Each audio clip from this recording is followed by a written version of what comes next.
If you're tired of the standard business and marketing fundamentals, frameworks, and funnels, you need a little mischief. Get ready to turn up the volume on the CEO Mischief Maker podcast, where you access conversations with seasoned business owners who have smashed through mindset barriers, innovated the standard boring business and marketing playbooks, and executed future-paced strategies with bleeding-edge tools and tactics to micro-fail their way into massive success and growth. We are Mindset Impact Strategic Catalysts helping innovative entrepreneurs focus. We are CEO Mischief Makers. Ready to make a little mischief?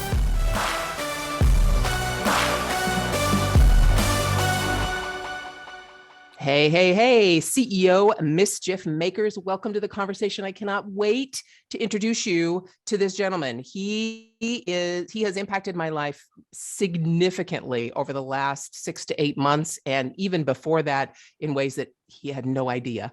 So Mike Kim, how you doing, sir? I am doing amazing. From one MK to another. I am honored to be here with you.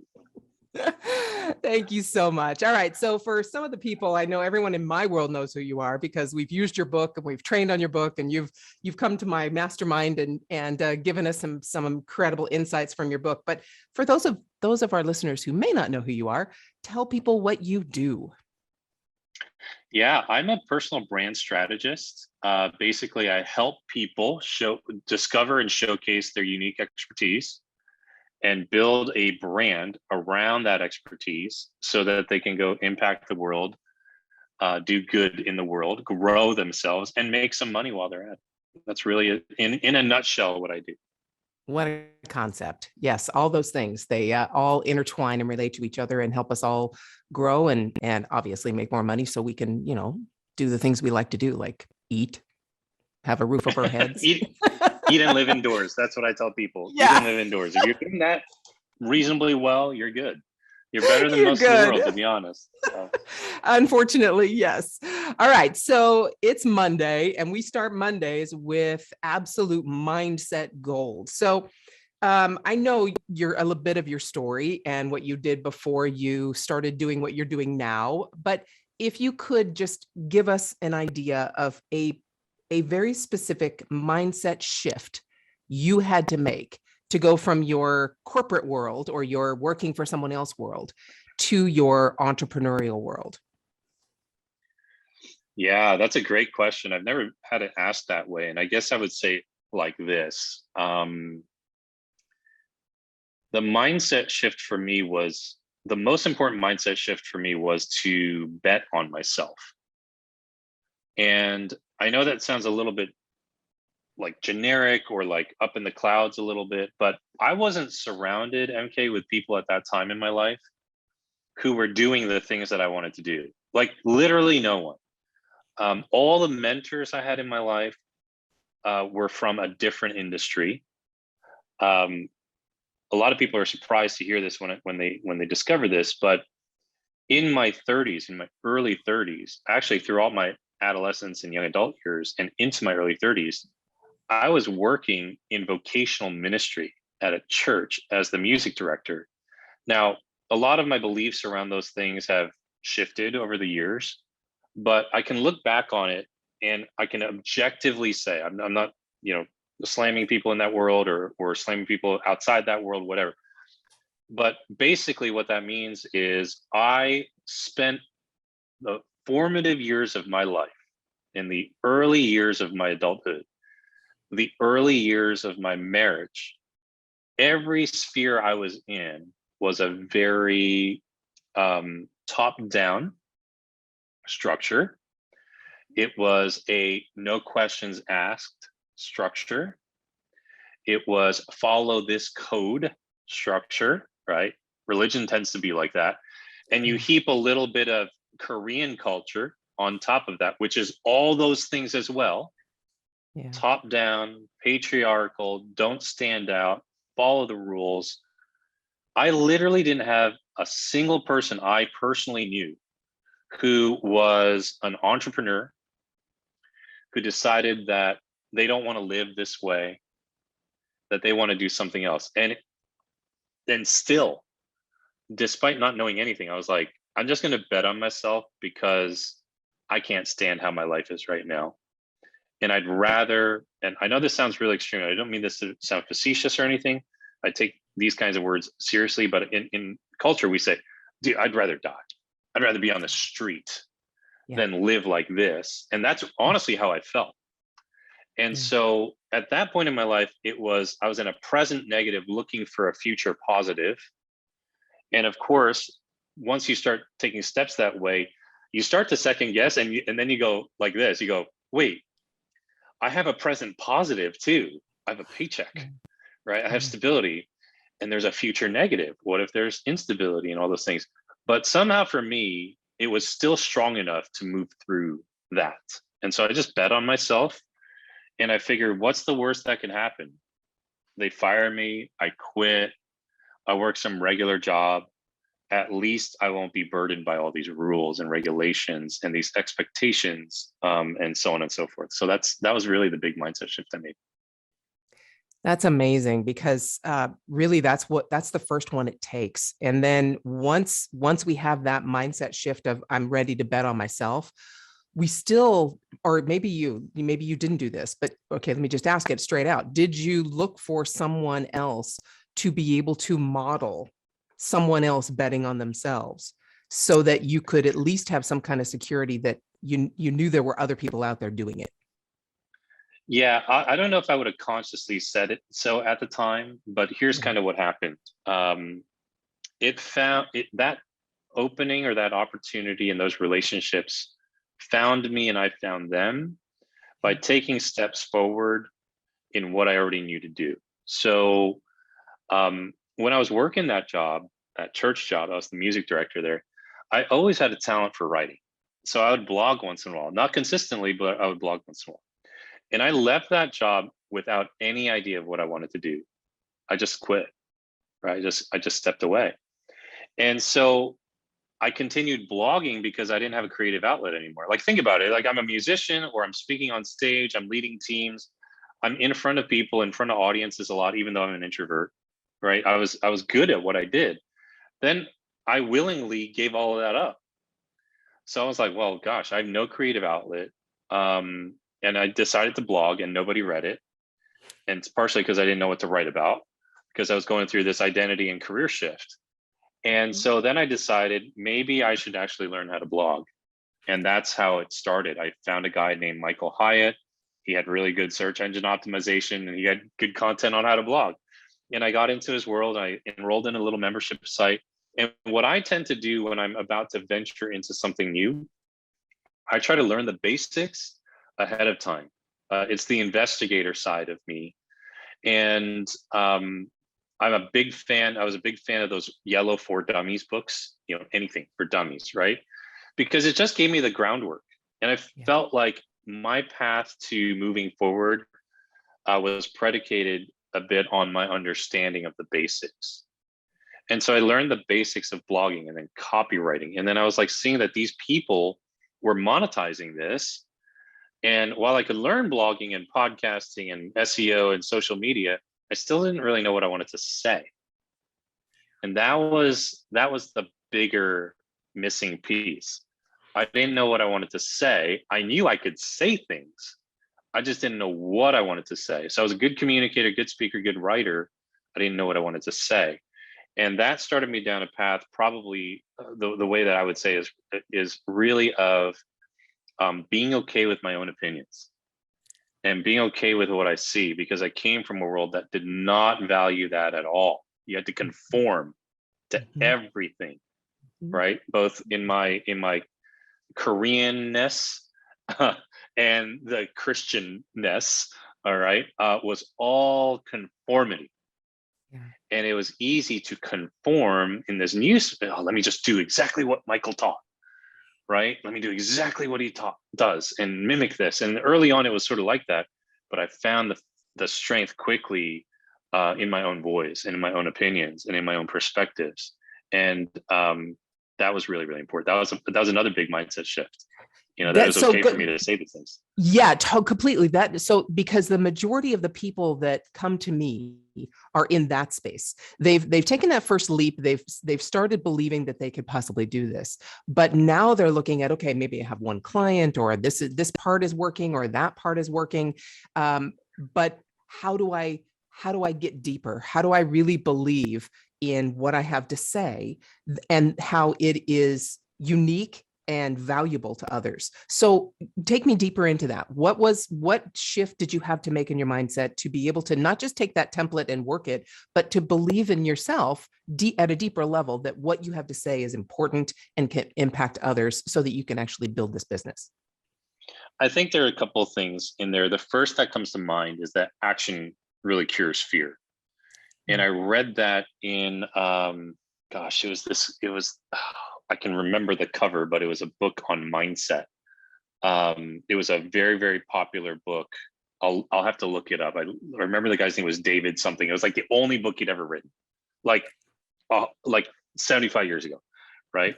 But he had this one line. It said, "Action cures fear." And I was like, okay. And so when I started learning these things, I executed very quickly. So if I learned something, I went and set up a blog, because I thought it would be pointless for me to keep having these thoughts and not have that stuff optimized, right? So I did that. And when I joined a little learning program that he had, like it was a membership site, I did the work, right? I did it. And what I realized was that I was building a stack of evidence.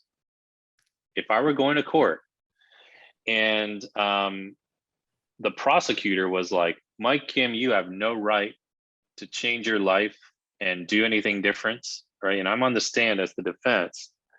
I could stack in my defense.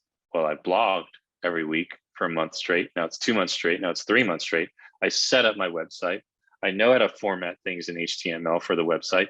And I was starting to build, through action, a case, a stack of evidence for myself in my favor that I could do this. And that's really how I dealt a lot with the imposter syndrome. I know some people say like all these fluffy things, self-motivation, all these fluffy quotes out there. And I believe a lot of them, right? But they're half truths, because you have to build a case for yourself. At some point, you have to show yourself. You have to make promises to yourself and then deliver on them. And that was the big thing looking back. I didn't have the language for it then, but looking back now, 10 years later, I made promises to myself and kept them. And that's what shifted the mindset over and over again through time, that I could really do this. I could do whatever I want.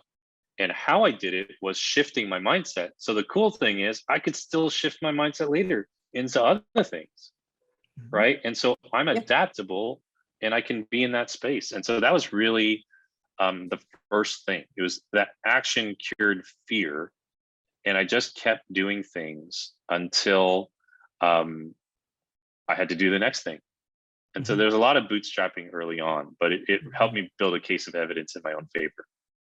That's a great way to look at it. And I agree 100%. Two of the things that I use, they're kind of hashtags now, but when I was first going through that process, exact same thing. The first thing I had to say to myself, because I would always second guess everything. And I would always think, oh, I can figure it out, or I can do whatever.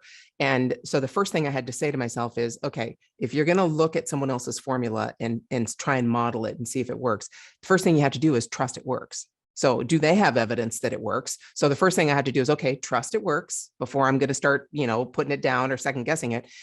And then the second thing is dare to act. So those two things I continue to say to myself on a daily basis when I'm faced with the next phase of whatever it is I have to do. Because you're right, this doesn't just stop. You don't just all of a sudden gain all this confidence and now you can just do anything.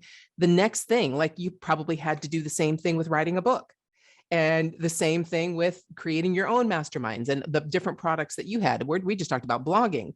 That then grows to all of these other things. And the next thing, you still have to face that same demon of conformity and doing things that are expected and just following the templates and all that.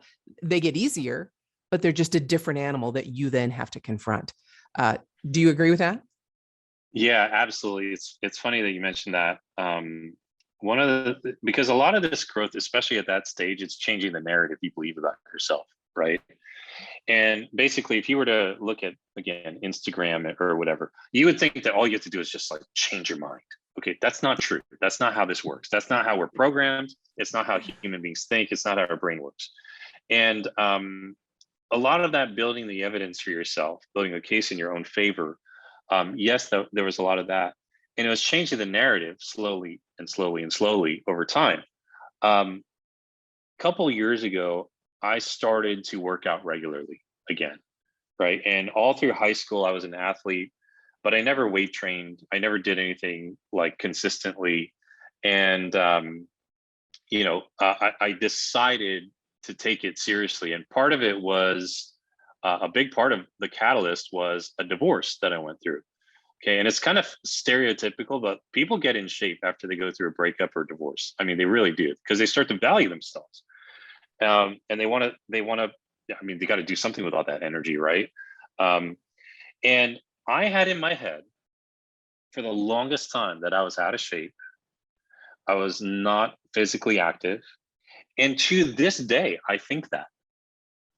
But like, here's what's interesting. I have this little notebook. It's over there in my living room, and it's my workout journal. And I write down what I do for workouts every time I work out. And I've had this journal for like 2 years now, especially now I worked out, earlier, but I started keeping track, like legitimate track of what I did for the last 2 years over the pandemic, everything, right? And when I look at that notebook, I'm amazed that I still don't believe that I'm very physically active. That's how entrenched that belief is in my mind. That's how deep that narrative runs. But I do Muay Thai kickboxing. I work out almost 5 days a week on top of the Muay Thai. And I still think I'm out of shape because it's that deeply entrenched. And so I keep this journal and I keep writing it every time I work out. And I look back on it, I'm like, dude, you have worked out. I remember this last year because I do an end of the year review, for my life. And it shifts your mindset. And I'm like, dude, that's BS. You've worked out of 365 days. You have worked out over 225 days. That's a physically active person. Yes. But it's still in my mind that I'm not. Yeah. And so it's a game that never stops, to your point. You don't just stop and arrive. You have to keep working on yourself, and that shows up in different ways. It does. And I look at it like a staircase, and you take a couple of steps and then all of a sudden there's a wall there. And if you take those steps and you take that action and you start growing, then that wall becomes a door, and you open that door and you take a few more steps through that growth and through that action. But then you see a wall ahead of you at the first step. And as you grow and take those steps, that wall becomes a door, and every door opens an opportunity to grow further. It just doesn't stop. Yes. So thank you for that. I just, it's so amazing that people we see outside, and this with working with Michael Hyatt and Ray Edwards and lots of people who have accomplished amazing things and impacted our world so tremendously. No matter how we look at them and how their life presents to us at whatever level we are, there's always growth beyond that. And there's always a past that helped them grow to that level. So if we look at people as humans and not, quote, celebrities that have this perfect Instagram life, we can see how that life how we can use those lessons toward our own life. So thank you for that. I'm so happy that you were able to articulate that so well. I love the analogy of a burden of proof, right? A stack of evidence. That is exactly how you can look at it. All right. Mindset. We got it. I hope everyone tunes in for where we're going to take it next, which you've already alluded to, this amazing blueprint that you just wanted to follow to the T, and how you actually didn't do that, right? Yeah, absolutely. I'm excited to talk about this because I think it'll set a lot of people free. Think a little bit differently about it. Okay, hold on. If your mindset was shifted, you were inspired to innovate, and you were spurred into action, don't just move on with your day. Focus, my friend, and take a few minutes to visit CEOmischiefmaker.com to learn more about the value that was shared with you today. Please act now and create some CEO mischief of your own.